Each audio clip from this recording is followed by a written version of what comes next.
Hello students, जैसा कि आप सभी लोगों का आज एसएससी सीजीएल मेंस का यानी कि टायर 2 का एग्ज़ाम आज से 2 मार्च का आपका शुरू हो गया है। तो चलिए देखते हैं कि आज आपके फर्स्ट शिफ्ट में कौन कौन से question SSC CGL mains exam में पूछे गए हैं। पहला क्वेश्चन यहाँ पर ये आया हुआ था कि भीमबेटका गुफाएं कहाँ पर हैं। तो भीमबेटका की बात करें तो भीमबेटका भारत के मध्य प्रदेश प्रांत के रायसेन जिले में स्थित एक पुरापाषाणिक आवासीय पुरास्थल है और ये आदि मानव द्वारा बनाए गए शैल चित्रों और शैल श्रेयों के लिए आपका प्रसिद्ध है। इन चित्रों को पुरापाषाण काल से मध्य पाषाण काल के समय का आपका माना जाता है। तो भीमबेटका की आपकी पूछी गई थी यहाँ पर गुफाएं जो कि मध्य प्रदेश राज्य से संबंधित हैं। नेक्स्ट क्वेश्चन हम लोग आगे देखेंगे। नेक्स्ट क्वेश्चन ये आया हुआ था कि मार्ले जो मिंटो सुधार था वो किस वर्ष आया हुआ था। तो अगर मार्ले मिंटो सुधार की यहाँ पर बात करें कि आपका किस वर्ष आया हुआ था, तो मार्ले मिंटो सुधार ने भारत में सांप्रदायिक चुनाव की स्थापना को चिन्हित किया और उसे आपका 1909 में पेश किया गया था। यानी मार्ले मिंटो सुधार या भारतीय परिषद अधिनियम 1909 में आपका जॉन मार्ले और लॉर्ड मिंटो द्वारा निर्मित विधान परिषद के सदस्यों की संख्या 60 हो गई थी। गवर्नर जनरल की कैबिनेट में एक भारतीय समस्या आपका सदस्य होगा। एसपी सिन्हा पहले थे। सांप्रदायिक प्रतिनिधित्व को आपको इसका बंद करना उद्देश्य था।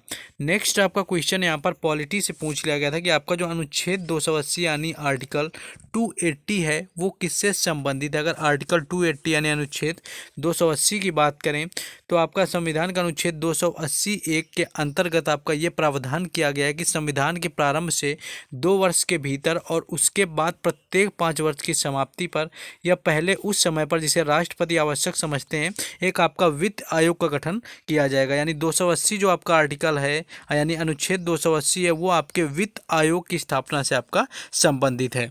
नेक्स्ट क्वेश्चन हम लोग आगे देखेंगे, लेकिन उस देखने से पहले आपको जिन लोगों ने अभी तक वीडियो को लाइक और चैनल को सब्सक्राइब नहीं किया है तो उनको वीडियो को लाइक और चैनल को जरूर सब्सक्राइब कर लेना है, क्योंकि यहाँ पर आपको हर एग्जाम से रिलेटेड हर शिफ्ट का एनालिसिस करवाया जाता है। उनकी प्लेलिस्ट भी पार्टिकुलर आप लोगों के लिए बना दी जाती है। आप किसी भी एग्जाम की प्लेलिस्ट जा करके चेक कर सकते हैं। तो आपको सिर्फ सपोर्ट के लिए चैनल को सब्सक्राइब कर देना है, वीडियो को लाइक कर देना है और बाकी आपको PDF लेना है या बाकी हर किसी अपडेट से जुड़े रहने के लिए आपको टेलीग्राम चैनल और व्हाट्सएप ग्रुप दोनों का लिंक डिस्क्रिप्शन में दे दिया गया है, तो उससे आपको जुड़ जाना है। चलिए क्वेश्चन में वापस आते हैं। क्वेश्चन ये था आपका कि प्राक्कलन समिति कब आया था। तो प्राक्कलन समिति सर्वप्रथम 1950 में प्राक्कलनों की जांच करने के लिए गठित की गई थी ताकि वह सरकारी खर्च में मितव्ययिता लाने और संगठन तथा कार्यकुशलता में सुधार करने आदि के बारे में सुझाव दे सके।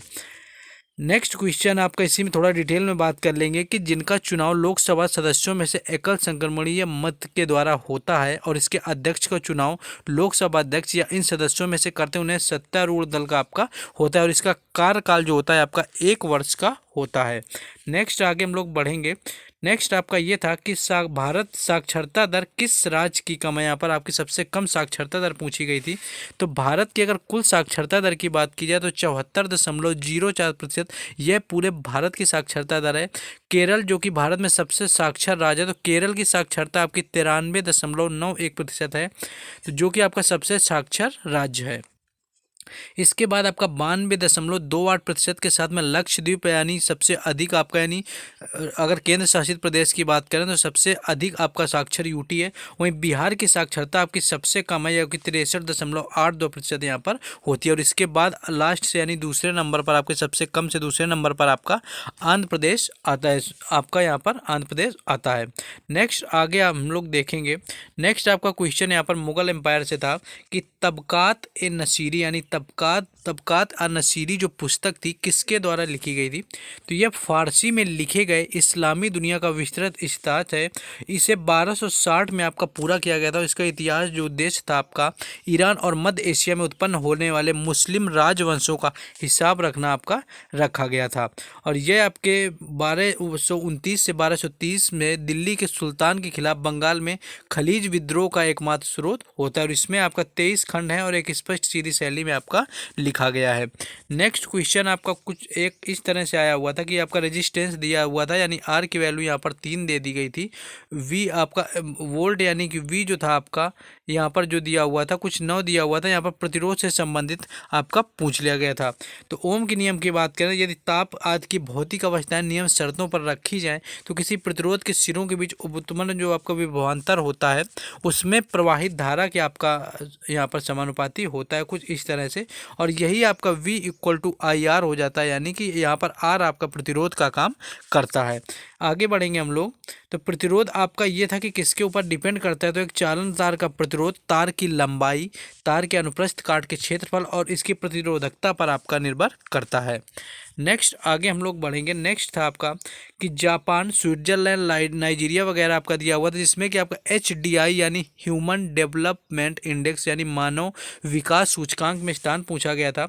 तो संयुक्त राष्ट्र की मानव सूचकांक विकास की रिपोर्ट में स्विट्जरलैंड को आपका पहला स्थान मिला हुआ है। इसके बाद आपका नॉर्वे है, फिर आइसलैंड है, हांगकांग और 5वें स्थान पर आपका ऑस्ट्रेलिया यहाँ पर रहा हुआ है। यानी बात करें तो मानव विकास रिपोर्ट 2021-22 के अनुसार आपका यहाँ पर नॉर्वे का विकास आपका जो सूचकांक पर उच्चतम स्कोर है। इसके बाद स्विट्जरलैंड आपका जैसे देश हैं। वहीं आपके भारत की बात करें तो भारत 131वें नंबर पर आपका आता है, यानी मानव विकास सूचकांक भारत 189 देशों में से आपका 131वें स्थान पर आता है। आगे हम लोग बढ़ेंगे, क्वेश्चन देखेंगे अपना।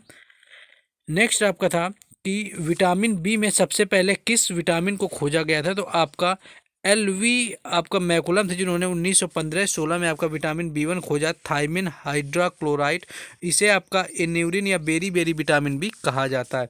विटामिन आपका जो B2 था आपका रिफोब्लेन अथवा लैक्टोफ्लेविन था। विटामिन 3 आपका नियासिन है, और विटामिन 4 एमाइनो एसिड, और विटामिन B5 आपका पैंथोनिक एसिड है। इसी तरह आपका vitamin B6 पैरिडॉक्सिन, vitamin B7 biotin, और आपका विटामिन B9 आपका फोलिक एसिड होता है। नेक्स्ट क्वेश्चन था कि राष्ट्रपति के रिटायर हो जाता है तो उसकी क्या क्या सुविधा मिलती है, तो भारतीय राष्ट्रपति का वेतन आपका 5 लाख रुपए प्रति माह होता है, लेकिन जब रिटायर होते हैं तो उन्हें 1.5 लाख यानी कि 1.5 लाख रुपए प्रति माह की आपकी यहाँ पर आपको दिया जाता है पेंशन के तौर पर। एक बार राष्ट्रपति होने के बाद 1.5 लाख रुपए उसकी पेंशन मिलती है, और उसे प्रति माह यहाँ पर 30,000 रुपये की सचिव सहायता मिलती है। उसके साथ ही आपको मुफ्त आवास और चिकित्सा देखभाल व्यय के लिए आपको सालाना 1 लाख रुपए मिलते हैं। तो इस तरह का कुछ आपको मिलता है रिटायर होने के पेंशन के बाद। पत्नी को उसकी प्रति माह सेक्रेटरियल सहायता के रूप में 30,000 रुपये की राशि दी जाती है, और सचिव कर्मचारियों और दफ्तर के लिए आपका 60,000 रुपये दिए जाते हैं। तो ये आपका कुछ मिलता है। इसमें 2 लैंडलाइन, एक मोबाइल फोन और इंटरनेट कनेक्शन, मुफ्त बिजली पानी की सुविधा इत्यादि सारी चीज़ें आपको दी जाती हैं, जो कि आपका राष्ट्रपति बनने के बाद रिटायर होने के। नेक्स्ट था कि जनवरी 2021 में इंटेलिजेंस यूनिट का भारत का स्थान पूछा था। तो यहाँ पर इंटेलिजेंस इकोनॉमिस्ट इंटेलिजेंस यूनिट के अनुसार 2021 डेमोक्रेसी इंडेक्स में वैश्विक रैंक में भारत का 46वां स्थान है, और 9.75 के उच्चतम स्कोर के साथ नॉर्वे इकोनॉमिस्ट इंटेलिजेंस द्वारा डेमोक्रेसी इंडेक्स 2021 में आपका सबसे ऊपर रहा हुआ है। नेक्स्ट क्वेश्चन था कि आइंस्टीन ने कब आपका यहाँ पर क्वांटम का सिद्धांत दिया हुआ था, तो 1908 आपका राइट आंसर हो जाएगा, जिस दिन अल्बर्ट आइंस्टीन ने प्रकाश का क्वांटम सिद्धांत दिया हुआ था। इसमें बताया गया था कि प्रकाश तरंगों के रूप में चलता है, और आइंस्टीन ने बताया कि प्रकाश फोटॉन के छोटे छोटे पैकेटों के रूप में आपका चलता है। तो ये आपका यहाँ पर पूछा गया था। वहीं एक अटल पेंशन योजना से संबंधित आपका था, जो कि आपका 9 मई 2015 को आपकी शुरू की गई थी, और इस योजना का लाभ उठाने के लिए आपको 20 वर्ष तक निवेश करना होता है, और इसकी आयु आपकी निवेश आयु है आपके 18 से लेकर के 40 वर्ष की आयु तक आपकी होती है, और 60 वर्ष की उम्र के बाद आपको पेंशन राशि यहाँ पर 1, 2,000, 3,000, 5,000 की पेंशन प्राप्त की जा सकती है। तो इस तरह का आपका पूछा गया था कि आपका मेजर ध्यानचंद से संबंधित था। तो टेबल टेनिस के दिग्गज खिलाड़ी अंशिता सरल कमर को राष्ट्रपति भवन में राष्ट्रीय खेल पुरस्कार समारोह में राष्ट्रपति द्रौपदी मुर्मू के सर्वोच्च खेल सम्मान में मेजर ध्यानचंद पुरस्कार से सम्मानित किया गया था। इसके साथ ही आपका हाइपर लिंक से यहाँ पर संबंधित आया हुआ था क्वेश्चन, शॉर्टकट भी पूछा गया था। इस तरह से कुछ क्वेश्चन आपके सीजीएल मेंस एग्जाम में आज आपका टायर 2 में आया हुआ था फर्स्ट शिफ्ट में। तो जिन लोगों ने अभी तक वीडियो को लाइक और चैनल को सब्सक्राइब नहीं किया तो उनको कर लेना है। बाकी आप लोगों को टेलीग्राम चैनल और व्हाट्सएप ग्रुप दोनों का लिंक डिस्क्रिप्शन में दिया है, उससे आपको जुड़ जाना है। बाकी मिलते हैं नेक्स्ट वीडियो में। जय हिंद।